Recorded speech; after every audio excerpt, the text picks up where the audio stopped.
Bonjour à toutes et à tous, encore merci pour vos nombreux commentaires concernant la vidéo d'hier, ça me touche beaucoup. Aujourd'hui, je voulais vous parler d'un sujet qui a déjà son importance et qui divise déjà, le progrès. Indéniablement, le progrès nous a facilité énormément de choses ces dernières années, il faut bien le reconnaître, dont beaucoup de corvées, c'est vraiment très utile. Quand il est parfaitement maîtrisé et à bon escient, il est remarquable. Or, quand il est mal maîtrisé ou utilisé à mauvais escient, il risque de se retourner contre ses utilisateurs.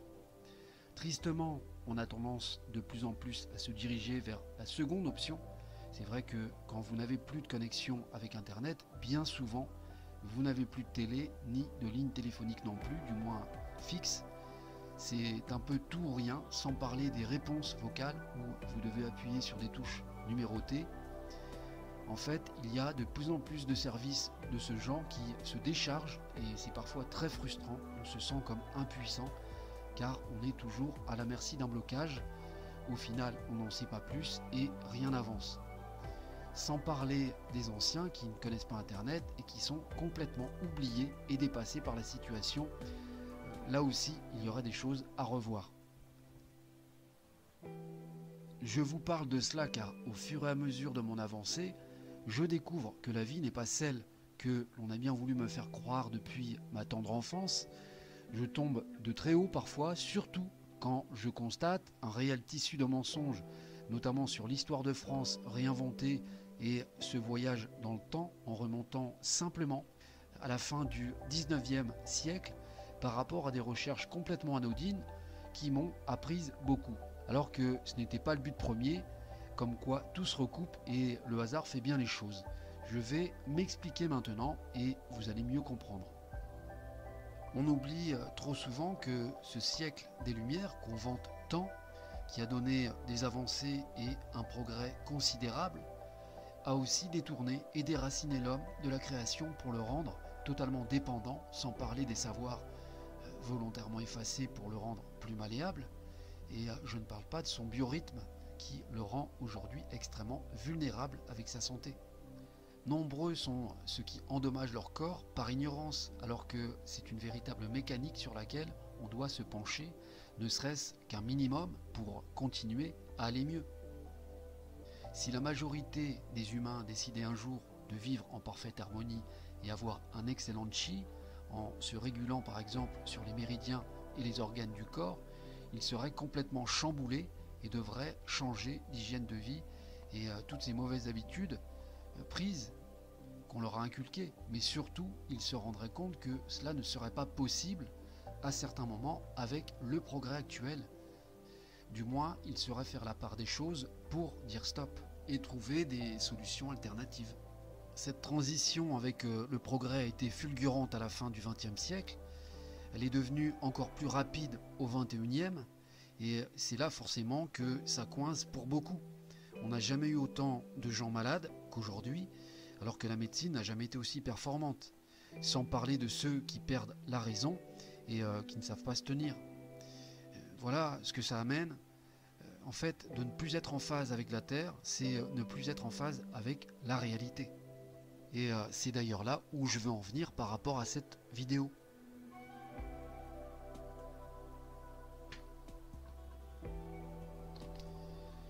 Il faut savoir qu'aujourd'hui, on est tracé en permanence, on n'a jamais été aussi esclave du progrès, que ce soit les cartes bancaires, les cartes de fidélité, les mobiles, les cartes d'identité, les passeports biométriques, les IP, les applications, les compteurs Linky, les vaccins, les caméras un peu partout, les puces qu'ils veulent insérer bientôt. C'est vraiment de la folie pure. En plus de toutes ces ondes, j'espère juste que les gens vont sortir de ce sommeil profond, arrêter de nier et surtout refuser tous ces gadgets qui en font des cobayes et nuisent terriblement à leur santé. Car vous pensez bien qu'ils sont bien plus performants en réserve. Ce que j'aimerais dire aux jeunes et aux moins jeunes, c'est que bien que ces designs soient travaillés pour être tape à l'œil et à la mode, ils risquent malheureusement de devenir pour certains des cadeaux empoisonnés qui auront raison d'eux sur le long terme, surtout s'ils en deviennent esclaves. pour se fermer complètement sur eux-mêmes et passer à côté de leur vie. Quand on voit déjà la difficulté de rentrer dans la vie active pour les nouvelles générations, c'est quand même très inquiétant. Le seul conseil que je peux leur donner, c'est ne les laissez pas vous faire miroiter monts et merveilles. Ce qui compte pour l'industrie, c'est d'amasser des milliards. Elle se prosterne et se prostitue devant le dieu de l'argent, c'est tout. Le réel problème, c'est que ces technologies dernier cri plaisent, mais sont aussi, et de plus en plus souvent, le cheval de Troie pour tout savoir de nos données et mieux nous contrôler. Vous n'imaginez pas toutes les tonnes d'informations qu'ils collectent sur nous. Tous vos moindres faits et gestes sont scrutés. D'ailleurs, toutes les grandes entreprises ont suivi le pas et suivent de près nos données et nos achats à la lettre, sans parler de nos boîtes mail inondées de publicité avec des adresses mail récupérées et revendues à prix d'or sur une liste, dont la nôtre par la suite. Tout se récupère jusqu'à faire de l'argent sur votre dos. C'est l'œuvre d'une petite majorité malveillante qui renvoie à cette image et pousse les plus faibles à reproduire ce mécanisme par facilité et aussi par besoin. Pourtant, je le répète à nouveau, la vie a plus à offrir, il faut aller la chercher et l'accueillir avec des pensées positives. C'est en elle que vous trouverez le réel bonheur dont vous avez besoin et non avec le matériel. Connectez-vous à la terre, instruisez-vous au progrès tout en étant le moins dépendant et tout ira au mieux pour vous. D'ailleurs, je vais faire un parallèle avant de terminer. Dans les pays moins riches et du tiers-monde, la vie de tous les jours est un combat. Les gens le savent, la vie a un prix. En général, ils ne se plaignent pas, ils acceptent que cela fasse partie de la vie, mais surtout, les valeurs ont beaucoup plus de sens, comme les croyances, car ils sont rattachés davantage à la terre-mère, aux aïeux et aux ancêtres qui sont passés par là avant, et justement pour en témoigner. Ils connaissent ainsi leurs racines et d'où ils viennent. C'est ce qui fait leur force grâce à ce socle solide. À la différence des pays riches en Occident, où le confort et le luxe ont fini par avoir raison d'une grande majorité, notamment concernant les traditions et les coutumes, jusqu'à penser que tout s'achète, que tout est permis et que rien ne peut arriver de grave. Beaucoup ont perdu toute notion de moralité et de sensibilité à cause de cette facilité.